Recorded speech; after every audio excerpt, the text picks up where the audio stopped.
सवाल ये है अच्छा कि जिन चीजों का आप बड़ा एक सिलेक्टिव तरीके से अच्छा अगर हमला बिरयानी खाने कौन गया था? सवाल ये नवाज शरीफ की मां के लिए तोहफे कौन लेकर गया था? मैं हूँ यासर मलिक। ये जवाब देने के बजाय अतीत में चले गए कि नेहरू ने क्या किया, इंदिरा ने क्या किया। सौर्य की बात है, देश की अस्मिता की बात है। अगर आप भी नहीं खड़े होंगे तो कौन खड़ा होगा? हम तो खड़े हैं। और आप देख रहे हैं अपना YouTube चैनल YS3 न्यूज। अच्छा, आप थोड़ी सी भी अगर शर्म हो तो इस बात के लिए देश से माफी मांगे। प्रधानमंत्री ने जब ये कहा, माफी मांगे, देश से माफी मांगे। थोड़ा संदीप भाई बोलने दीजिए।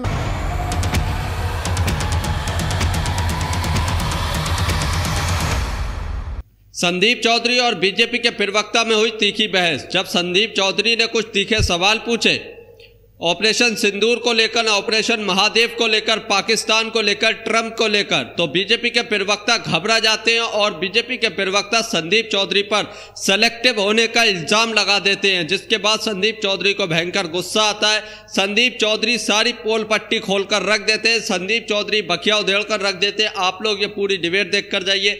बहुत शानदार तरीके से संदीप चौधरी ने डिबेट की है और बीजेपी के प्रवक्ता की बखिया उधेड़ी है। बीजेपी के प्रवक्ता किस तरीके से जवाब देते हैं और कौन से जवाब देते हैं, अतीत में चले जाते, गड़े मुर्दे उखाड़ने लगते हैं, तो संदीप चौधरी अतीत में ही जाकर उनकी धज्जा उड़ाते हैं, जो उनके कारनामे और बीजेपी के कारनामे थे उसको गिनाकर। आप लोग ये पूरी डिबेट देखिए। वर्तमान की बात हो रही थी, बात हो रही है भाई वो 22 तारीख को हमारे 26 लोग क्यों मारे गए, वो आतंकी कहां से आ गए। 100 किलोमीटर दूर LOC है और ऑपरेशन सिंदूर को अंजाम दिया, बहुत अच्छा किया। शौर्य पराक्रम को पूरा देश सलाम कर रहा है सेना के। तो पाकिस्तान गिड़गिड़ा रहा था, बिलबिला रहा था, तो संघर्ष विराम क्यों किया? ये जवाब देने के बजाय अतीत में चले गए कि नेहरू ने क्या किया, इंदिरा ने क्या किया। संदीप जी, कल से लेके आज तक देश ने, दुनिया ने और आपके दर्शकों ने सबने देखा कि संसद में क्या हुआ। और एक ऐसा विभत्स और ऐसा एक घिनौना चेहरा विपक्ष का सामने आया जो ऑपरेशन सिंदूर को बदनाम करने पे एड़ी चोटी का जोर लगा रहा था। ऑपरेशन सिंदूर को किसने बदनाम किया? मैं वहीं आ रहा हूं। हाँ, सवाल है कि जिस चीज को युद्ध करार दिया गया, जो 1971 से तुलना करके बात की जा रही है कि देखिए 1971 में जो हुआ था वो ऑपरेशन सिंदूर है। ऑपरेशन सिंदूर जब स्टार्ट हुआ तो ऑल पार्टी मीटिंग हुई और ये बताया गया कि 1990 से जिस प्रकार की हरकत और जिस प्रकार से जान माल की नुकसान, लाखों लोगों को मारने का जो काम होता रहा, हजारों हजार आतंकी घटनाएं जो घटती रही, उसके ऊपर एक बार भी हिमाकत नहीं की गई। इवन कि बराक ओबामा ये लिखता है कि प्रधानमंत्री मनमोहन सिंह ने तो इतना तक कह दिया कि साहब हम 26/11 के बाद पाकिस्तान के ऊपर कोई अटैक नहीं कर सकते हैं क्योंकि एक यहाँ वर्ग जो है हमसे नाराज हो जाएगा। अब सवाल यह है कि ऐसे में ऑपरेशन सिंदूर को लेकर जिस प्रकार से इन लोगों ने अलाप बिलाप प्रलाप और रुदाली शुरू करी, उसका कल स्पष्ट रूप से पूरा देश देखा। और अच्छा, इनको थोड़ी सी भी अगर शर्म हो तो इस बात के लिए देश से माफी मांगे कि देश में प्रधानमंत्री ने जब ये कहा, माफी मांगे, देश से माफी मांगे।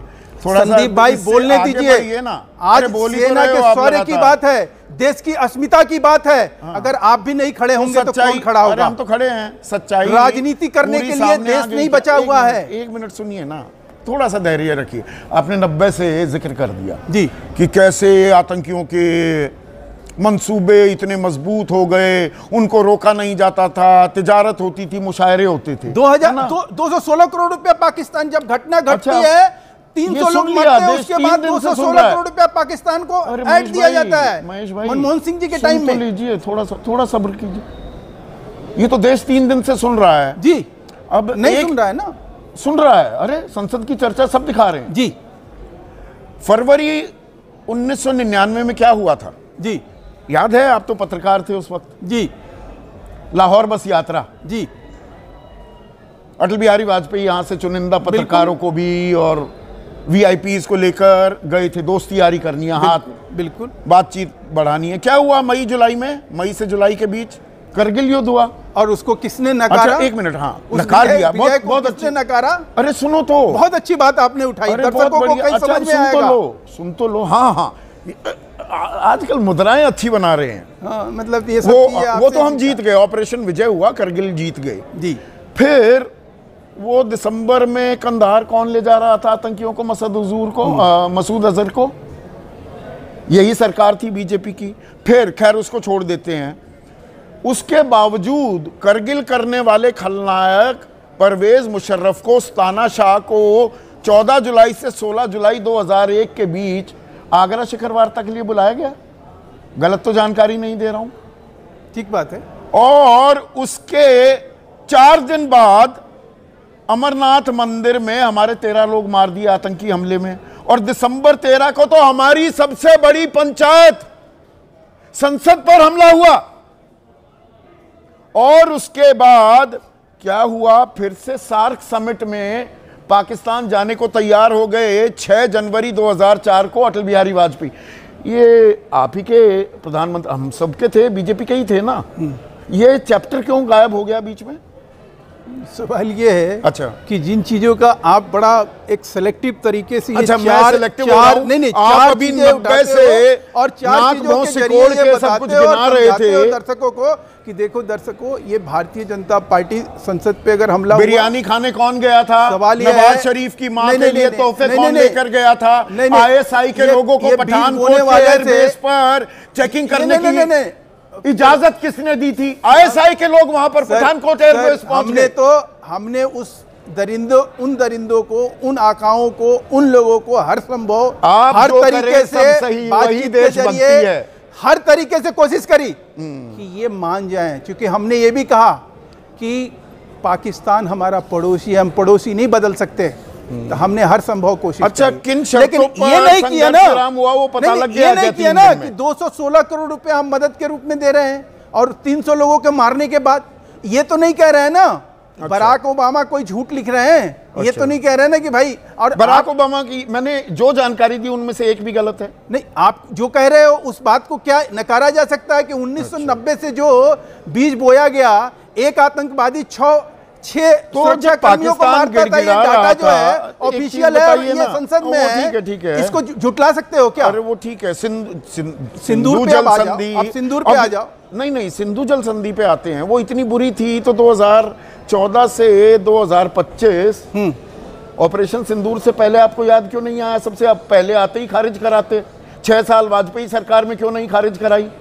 हमने वो हर काम किया। अच्छा, जो कि उसको उसी ढंग से समझाने का जो हमने काम किया। अच्छा, 10 साल समझा रहे थे। हम समझाने की हिसाब से बात कर रहे थे। हम एक पड़ोसी के नाते हम ये नहीं चाहते थे, हमारी नीयत ये नहीं थी जो लगातार जो है एक बॉन्डर मतलब खींचा जा रहा है। नीयत खराब थी। आप भी पहले दोस्ताना नीयत की भाई सुधर जाएगा दोस्ताना नीयत की बात नहीं थी। बात ये थी कि अगर आप जिस प्रकार से आतंक को पाल के और दूसरी तरफ आप ये कह रहे हो कि बातचीत करो, अच्छा, दूसरी तरफ आप ये कह रहे हो कि हमें इंडस की पानी भी दो, लगातार आप अपनी नापाक हरकत से मेन सवाल पे आने नहीं दे रहे। सर आप लगातार इतना संघर्ष विराम पर मैं आपसे 8 मिनट से लगातार बात कर रहा हूं। बहुत बड़ा टाइम होता है जी। संघर्ष विराम की शर्तों का पता लग गया? किन शर्तों पर? पाकिस्तान से हमने क्या हासिल किया? भाई कुछ भी युद्ध करते हैं। तो आप में से कितने लोग महेश वर्मा यानी बीजेपी के प्रवक्ता के जवाबों से सहमत है? कमेंट करके जरूर बताइए। जिस ऑपरेशन सिंदूर को लेकर ऑल पार्टी मीटिंग हुई उसमें सरकार ने सब तरह से ब्रीफ किया। मौजूद नहीं थे सर। मैं फिर कह रहा हूं आपसे कि पूरी जानकारी के दी गई कि ऑपरेशन किस बात के लिए शुरू किया गया है, क्यों किया गया है। ऑल पार्टी में सारी चीजें बताई गई। इनकी जानकारी के बावजूद भी ये देश को गुमराह कर रहे हैं और सेना के और कह रहे हैं कि पाकिस्तान से स्क्रीन पर। इसका मतलब क्या? तो दोस्तों आप लोगों ने ये पूरी डिबेट देखी। आप लोग इस डिबेट के बारे में क्या कहते हैं? अपनी राय जरूर बता कर जाइए। आप लोगों ने देखा होगा कि संदीप चौधरी ने जब बीजेपी के प्रवक्ता से सवाल पूछे तो बीजेपी के प्रवक्ता अतीत में चले जाते हैं, इंदिरा गांधी और राजीव गांधी और नेहरू पर चले जाते हैं। उसके बाद संदीप चौधरी उनको अतीत में ही जाकर धज्जियां उड़ाते हैं, यानी कि जो उनकी पार्टी बीजेपी ने अतीत में किया था वो सारी पोल पट्टी खोलकर संदीप चौधरी रख देते हैं। फिर उसके बाद बीजेपी के प्रवक्ता कैसे घबरा जाते हैं और संदीप चौधरी एक्टिव होने का इल्जाम लगा देते हैं। आप लोग इसके बारे में भी जरूर बता कर जाइए। आप लोग ये भी बताइए कि जो सेलेक्टिव होने का इल्ज़ाम लगाया, क्या वो वाकई में सही है? क्या संदीप चौधरी सेलेक्टिव डिबेट करते हैं या फिर संदीप चौधरी एक निष्पक्ष पत्रकार हैं जो सबसे सवाल पूछते हैं, किसी भी पार्टी का प्रवक्ता हो? आप लोग इसके बारे में कमेंट ज़रूर कीजिए।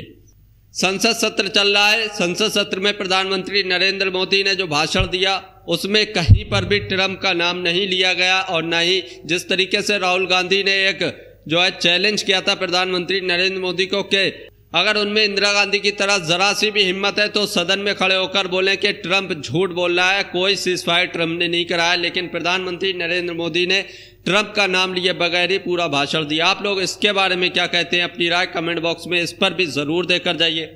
अगर आप भी गोदी मीडिया का विरोध करते हैं तो हमारे चैनल YS3 न्यूज़ को अभी सब्सक्राइब कीजिए। वीडियो अच्छी लगी हो तो इसको लाइक करें।